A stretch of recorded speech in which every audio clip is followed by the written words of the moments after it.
I just be hating how when an artist die or someone dies, it's almost like the culture pays more attention to us when we're dead, and it be like, I don't like that, man. It don't be real, man. When you could have been screaming his music or our music while we ill, while we ill, while we ill, while we ill, while we ill.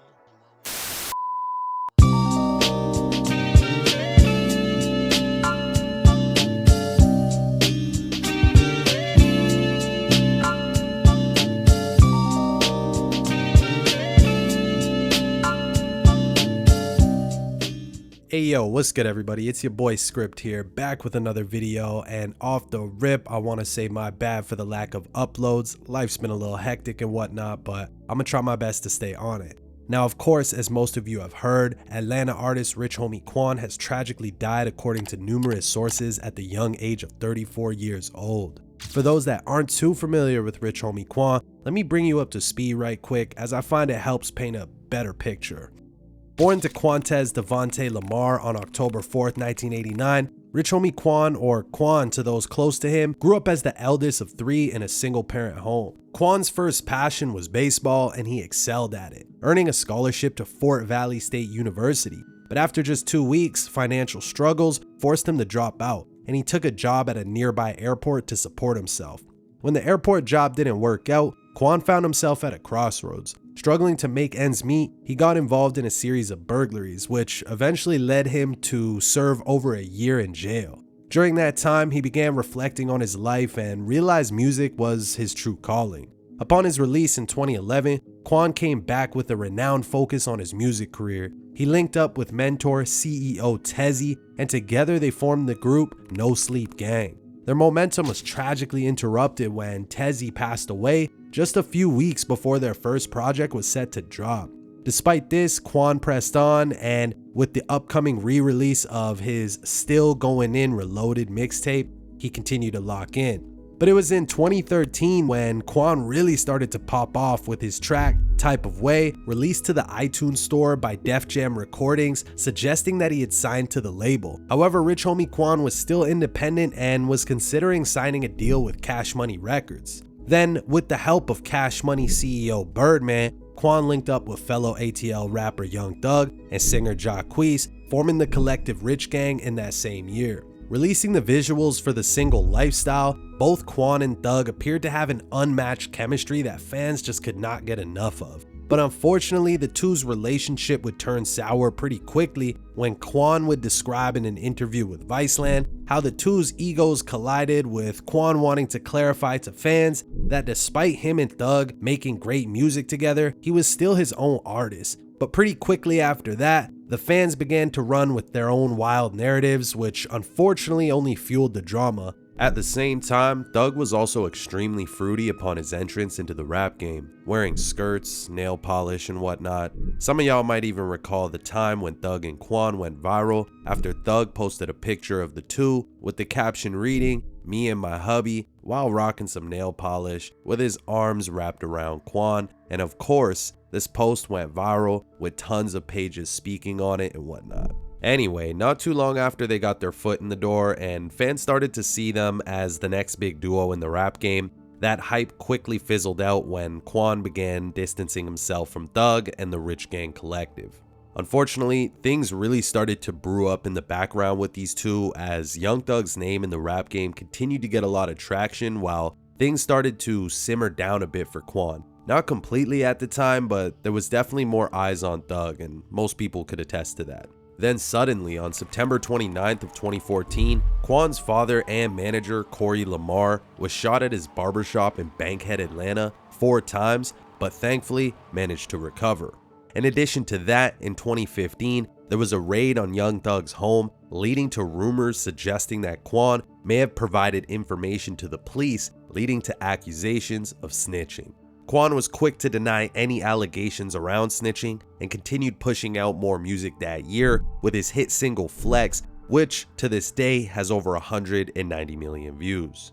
Fast forward to early 2017, and Quan ended up signing with Motown Records, and the following year he would release his long-awaited debut studio album, Rich as in Spirit, on March 16th of 2018. However, his time at Motown Records would eventually come to a halt, with Quan making the decision to go the independent route. Quote, "I have learned independence is the lane for me."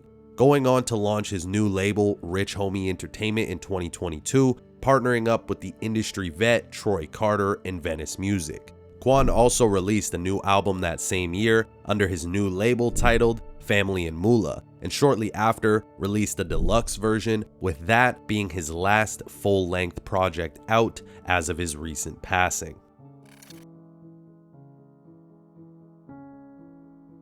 A few days have passed since the tragic news, and TMZ quickly obtained the 911 call from Rich Homie Quan's death. In the recording, his girlfriend tells the dispatcher that the rapper isn't breathing and has no heartbeat. She also reveals that he was unresponsive on the couch at home when she called 911 and began foaming at the mouth when she tried to move him. And I just checked on him because I see he never got up. And I don't see him breathing. I don't feel a heartbeat or anything. And I turned him over. I see he kind of foamed at the mouth. The initial rumors were that he passed from a possible drug overdose, which is starting to sound more like the actual case. However, details have still yet to be confirmed at the time of this recording. A representative for the Fulton County Medical Examiner's Office confirmed to the Times on Thursday that it was notified of the rapper's death by Grady Memorial Hospital, but did not disclose a cause of death. Rapper Boozy Badass posted to X the day of with the following: "Just got word at Rich Homie Quan, just OD'd, just talked to Quan the other day." And it was this tweet amongst others that ended up fueling this narrative that he might have OD'd. Just for context, in 2014, TMZ had shared an article with the headline, "Rich Homie Quan suffers double seizures, cracks head on video set," with the initial reports suggesting that it was due to heat exhaustion. But 2 days later, they reported that it may have been related to his usage of the popular drug lean, as seen here from this article. Of course, things have only started to get even more eerie as the days pass, as I come across this clip of Rich Homie Quan on IG Live telling his fans to stop doing drugs only a few days before his passing.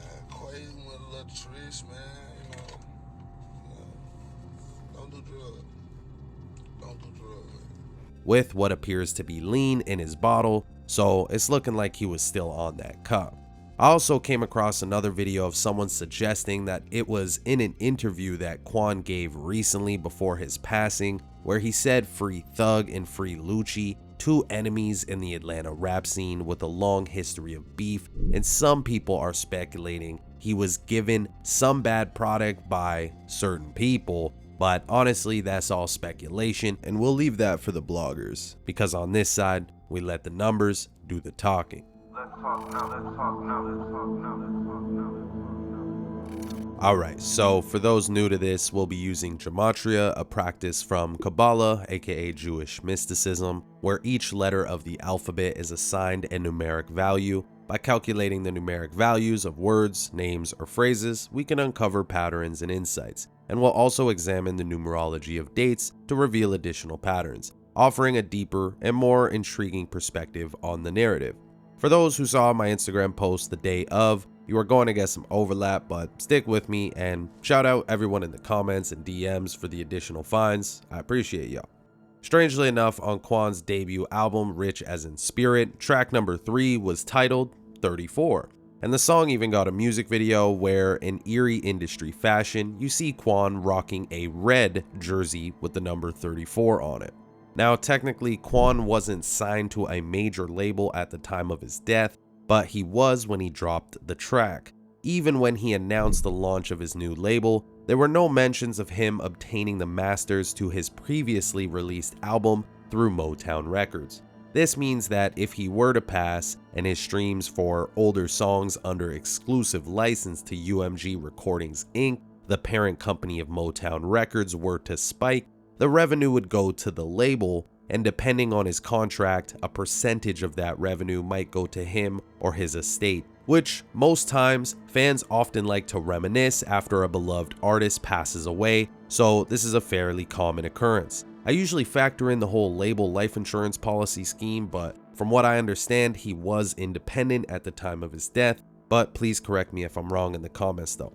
Again, it's important you make up your own mind as I'm just reporting what I see, and yes, I do believe that when entertainers of any genre or type pass away, there is usually something like ritualistic behind their demise. Of course, I personally don't think that's the case for every celebrity ever, but at this point, the amount of times I and other decoders out there have covered countless celebrity-related deaths does start to seem like it's almost every celeb with a decent amount of fame is in on something behind the scenes. Also, I've said this a gazillion times, but red is the color of sacrifice and typically worn to hint at or symbolize a sacrifice of some sorts. Plus, the number 34 is also associated with other words of a harsh nature, such as murder, poison, which also caused my mind to wander.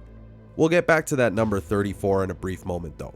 Moving on, as shown a ton of times in the past, whenever rappers' deaths are reported in the news, it's almost always on a date with 38 numerology, as words like rapper, killing, death, murder, and RIP all hold the value of 38 in the base ciphers. And as you could see, Quan's death was reported on September 5th, 2024, which has 38 numerology. Even his stage name initials equate to 38, RHQ, Rich Homie Quan.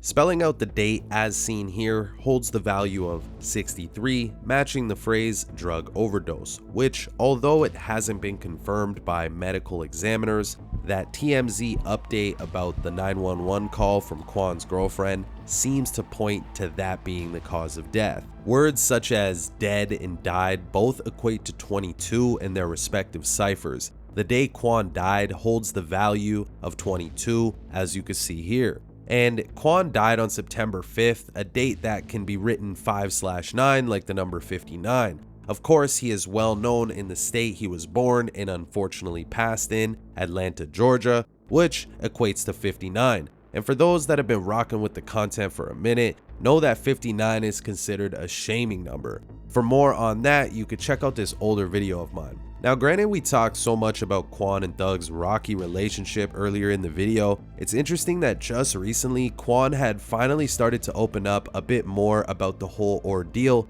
going on interviews, even suggesting that he would be willing to have a conversation with Thug, doing his best to remain neutral throughout the whole situation.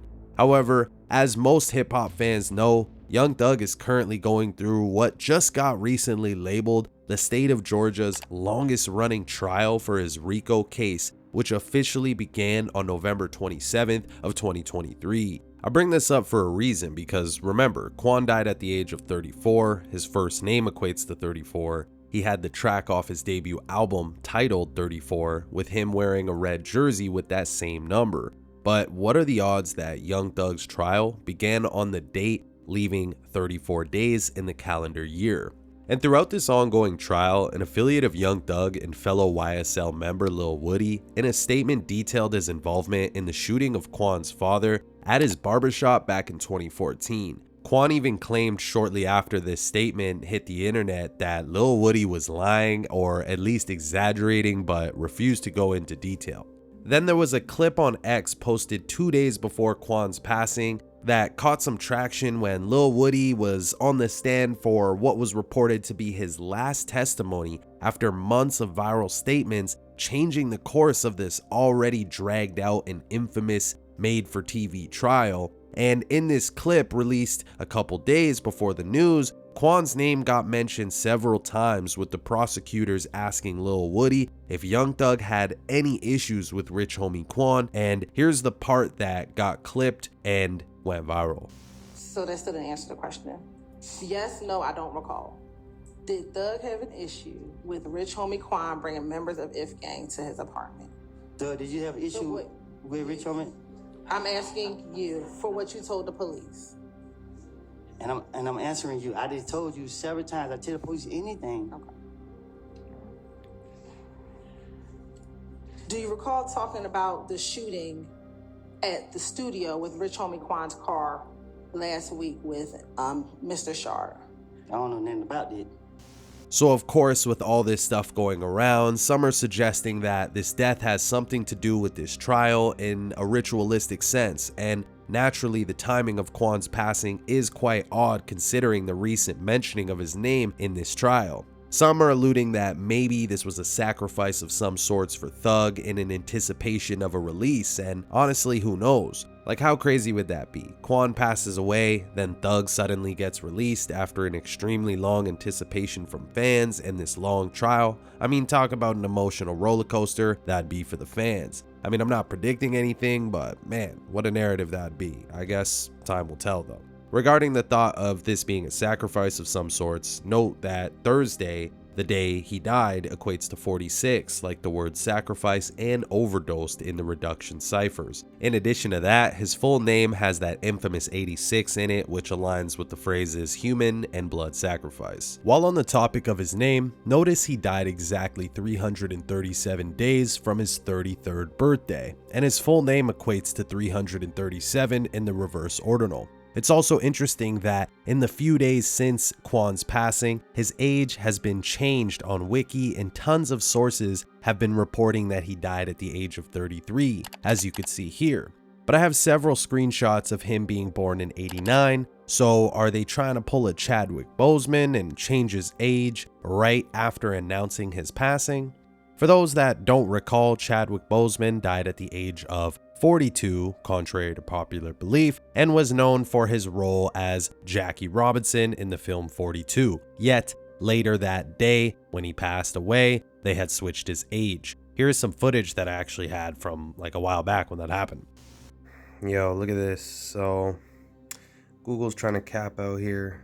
This is what his real birth year is, meaning if you calculate the day of his death, that would have been 42 years. But watch what happens when I refresh this page. 76. Houseway. What's going on there? It appears they've done the same with Quan, who had a song titled 34, then died at the age of 34, only for it to be altered a day later. But it could also have another connection to young Thug, as Thug is currently 33 years old and is going through his, major RICO case trial, which has been labeled the longest trial in the state of Georgia. And his birthday, August 16th, leaves 137 days remaining in the year. 137 is the 33rd prime number. 33 is a master number, and of course, most are familiar with its significance within Freemasonry. So this could all be further alluding to maybe a sacrifice for Thug's trial, but again, we're just theorizing here. Plus, as I was wrapping up this video, I spotted two more connections that kind of makes me think that the sacrifice for Thug's release narrative could actually happen. Following the longest jury selection in the state of Georgia's history, lasting a span of 10 months, Young Thug's trial began, as we know, on November 27th of 2023. I noticed that it happened to be a span of 283 days from Quan's passing on September 5th, 2024. But stick with me here. Earlier we discussed that November 27th, the start of Young Thug's trial, began on a date leaving 34 days in the year, and we know that Quan passed away at the age of 34, and even had a song called 34 off his debut album. But what are the odds that he released the visuals for that track titled 34 on March 28, 2018, a date that can be written 28/3 like the number 283. I mean, that's kind of wild if you ask me. Plus, Thug turned 33 exactly 20 days before Quan's passing. The word death equates to 20. So people, it's up to you to decide what you really think went down, but usually, like I always say, time will tell. I want to say RIP to Rich Homie Quan. I hope y'all enjoyed the video. Be sure to support your boy by liking, commenting, sharing, and hitting that subscribe button. Remember, it's all free to do. Help a brother out. Appreciate y'all. I'm out of here. Peace. Peace. Peace.